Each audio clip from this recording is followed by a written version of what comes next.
What is up, beautiful people of YouTube? I hope you guys are doing great. Welcome back to the channel. If you don't know me, my name is Braden. I'm a mechanical engineer by day, financial minimalist by night, and lately I've been reacting to multiple financial related videos on YouTube. Today we have a pretty good one. It's with two of my favorite YouTubers. This video is by Stephan, and it's called I Got a Customized Credit Card from ZHC. So with that, let's dive right in. Do you know about how much every single month you would just spend just on yourself? Whatever we make, we spend. What's the most you've spent for a video? Ooh, like anywhere from 300,000 to... Wow. What's up, you guys? It's Graham here. So if you've spent longer than a few minutes looking through YouTube's trending page, chances are you've come across one of these thumbnails. They're impossible to miss because they have one of the most recognizable stamps of all time, a colorful sweep of paint. This is one thing that I love about ZHC's thumbnails is that recognizable swab of paint. Anytime you see his thumbnails, you just know it's his right away. And he has some giant videos with both YouTubers and TikTokers alike and gives away tons of stuff, which I think is super cool because he's just giving back to the community. These videos are unmistakable and usually consist of challenges, giveaways, and surprises, including a custom Tesla delivered to Mr. Beast. But behind all of this is someone you might not expect. He's a 21-year-old with over 30 million subscribers across YouTube, Instagram, and TikTok, and within just 3 years, he went from filming drawing tutorials in his bedroom to now living in a Hollywood mansion, working with some of the biggest internet celebrities of our time, and running a full-fledged business. It would put the likes of many multi-million-dollar businesses to shame. So of course, when I see something like this, I'm intrigued and I want to get to know firsthand exactly what it takes to build a business like this from the ground up, understand exactly how he was able to do it, and most importantly, I want to see how he makes and spends all of his money. But really quick, if you guys enjoy videos like this, make sure to smash the like button because these videos take me 10 times longer to plan, film, and edit. So if you want more videos like this, just let me know by hitting the like button, and with that said, let's begin the video here. So when did you start making YouTube videos? It was when I was nearing the end of my first year in college. So that was in New York, and I just started putting up some art tutorial videos. What made you want to do that though? I watched your first few videos. They're really good. So before I even started YouTube, I posted my art on Instagram, so I was kind of like an Instagram art influencer. So I had like a decent sized following on there, and I kind of wanted to expand it onto YouTube because I was getting a little bit bored on Instagram. Did you ever think it would turn into a business, or were you purely just doing it for fun? Definitely for fun. I mean, like I love video making, I love art, everything's just stuff I love. What was your experience with school? I always had trouble learning in class, and I would get bullied by the kids because I went to pretty competitive schools my whole life, and grades mattered a lot. And school just like wasn't quite for me. So what were you doing for work back then? If you were in college, you were doing this, were you earning any money back then? So I would make like 40 to 50 bucks a week as a lifeguard because I knew how to swim, so that was kind of the only job I could take. Wow, so the point then when you dropped out, were you making money on YouTube, or did you just drop out expecting that you were going to somehow make it? I mean, I made money, but not enough to like pay rent or anything. I think when I was in college, I was like full-time commissioning and stuff too, and I sold my first commission work for like maybe like $5 or $10. So I would spend like 10 hours on it, just sell it for $5, $10 because I just wanted to sell it. Whoa, $5 or $10 for a 10-hour drawing? That's insane, and a pretty poor return on your investment if you're asking me. But he was doing it because he loved it, so that's cool to see. Did you ever expect this type of success? I mean, we're in a very lavish place. Did you ever expect that you would be here? Sooner or later, I did have big plans. That's definitely a goal. Just at the time, I didn't know how soon that would come. YouTube kind of gave me a platform where I could create art and then kind of earn money just for creating art. Did you always know you wanted to be an entertainer? No, I was like the most introverted kid, and even to this day, I'm still like fairly introverted and shy, but I've definitely like stepped out of my comfort zone a little bit. Do you think YouTube has helped you with that? Yeah, definitely. Yeah. You should have seen me back in like middle school and high school. It was very different. Yeah, I'm the exact same way. People think I'm an extrovert, but deep down, I'm like, I'm not good around a lot of people. And making YouTube videos has really helped me just in my speech, in learning how to talk and communicate. And it's totally different when you're speaking with someone in person versus making a YouTube video, because you almost have to be a little bit more over the top and animated, otherwise people aren't going to watch it. That's totally true. I think one thing that's helped me as an introvert is just talking to cameras, and it makes you see how you actually are when you review the footage. So if you've never done that before, I'd recommend it. I remember in high school, I was so reserved, where my coach actually had to pull me to the side one day. He was like, Zach, usually people come out of their shell after 2 weeks being in the team. And then he's like, Zach, it's been 2 years. Because at that point, I still like don't talk to anyone because I was like so scared. How much strategy do you think is involved in making YouTube videos and doing what you do? So I feel like making YouTube videos, there's two sides. There's like a very strategic analytical side, where you just like look at numbers, you make sure everything's like there, you're getting audience retention, click-through rate. And I feel like another part is just having fun and just interacting with friends how you would normally interact with them. Yeah, but I've seen how you operate YouTube videos, and it's so strategic, and just you are meticulous in having multiple people watch your video multiple times. Like you explained to me how much work and how much editing, how many hours were involved in making that race video? That race video probably took 80 plus hours total to put together, and that's probably because we're using iMovie too, which we should probably transition away from. Now we're going to get into the nitty-gritty of personal finance a little bit. Ooh. How is your business broken down? Where do you say most people come in from? Is it YouTube and then it siphons through to Instagram and TikTok, or where does it all start for you? I would say the biggest portion of my audience just comes from YouTube.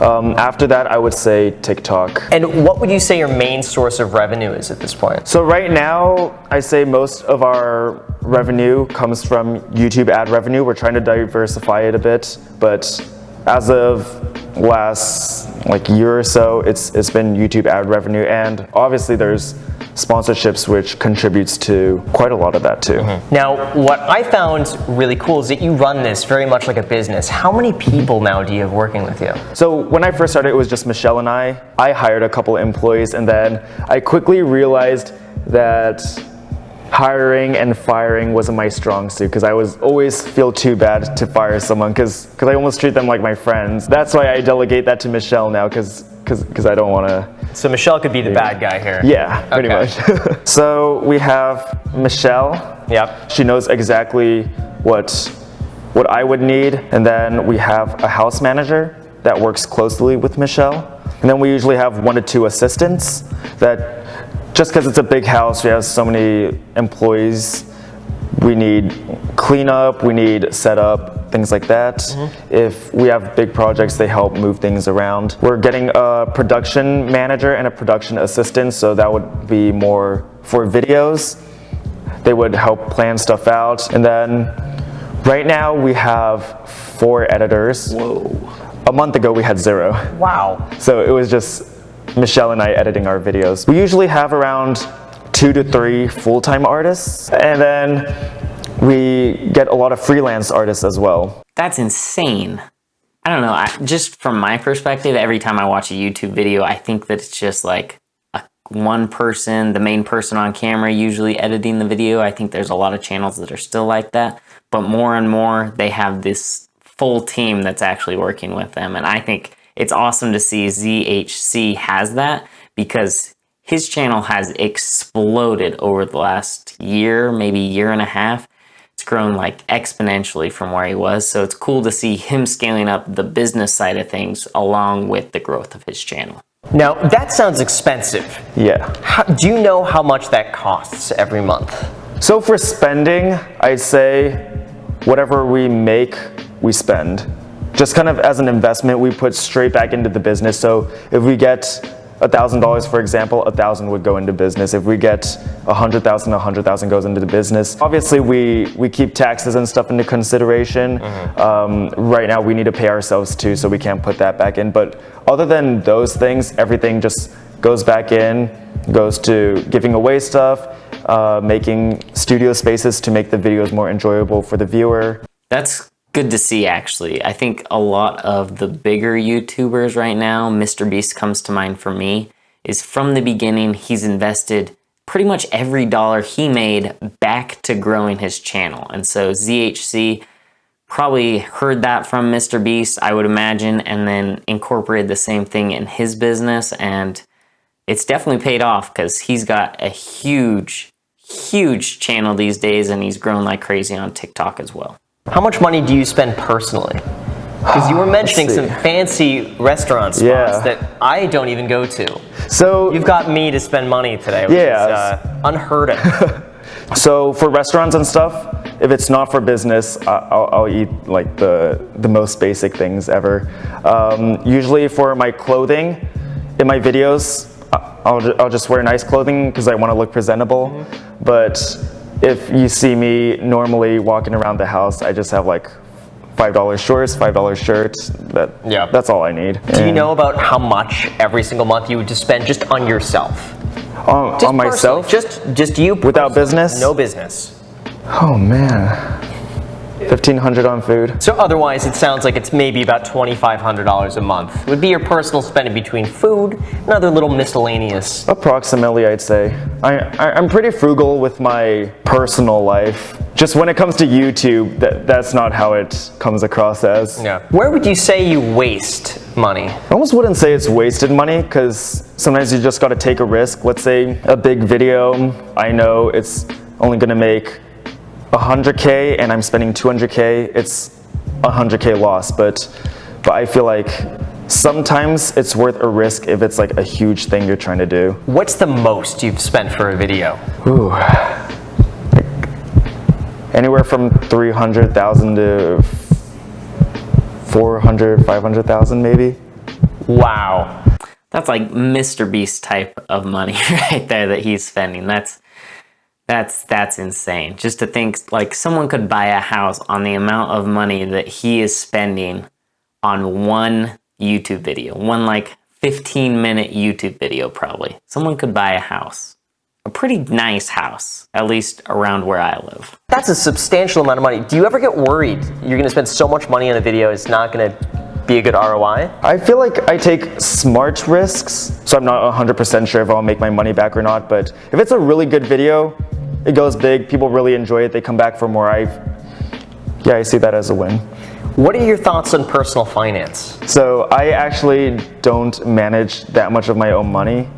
I delegate that to my girlfriend Michelle. She's an accountant. She like really knows what she's doing. And then I have a CPA that helps me out as well. At the end of the day, I want to be an artist and an entertainer, and I don't want to be like so sucked into like the money aspect. How many credit cards do you have? Because right now you're drawing on you're drawing on my American Express. Yes, and I believe I am ruining it. I'll get a new one. 2 credit cards, 720, 730, something like that. Okay. Do you have any financial goals? I think long term, what I want to do is make a lot of money, give a lot of money. But right now I can only give so much. Do you feel like you're saving enough money? Like I feel like I should, but I honestly don't think about saving money right now, just because my thought process is always just invest it back in, which I know isn't like the smartest thing to do, but I feel like with a safety net, it almost like kind of demotivates me. Sure.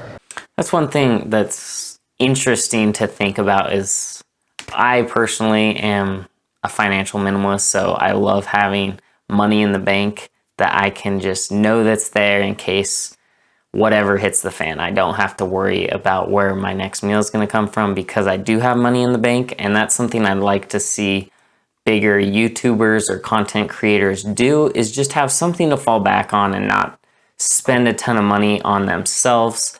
Here, he's investing it back into the business, which is much better than just going buying fancy cars, but still, I would like to see him have some money in the bank to rely on in case the social medias just disappear overnight and he's back at square one. You never know what's going to happen. Do you feel like you're making enough?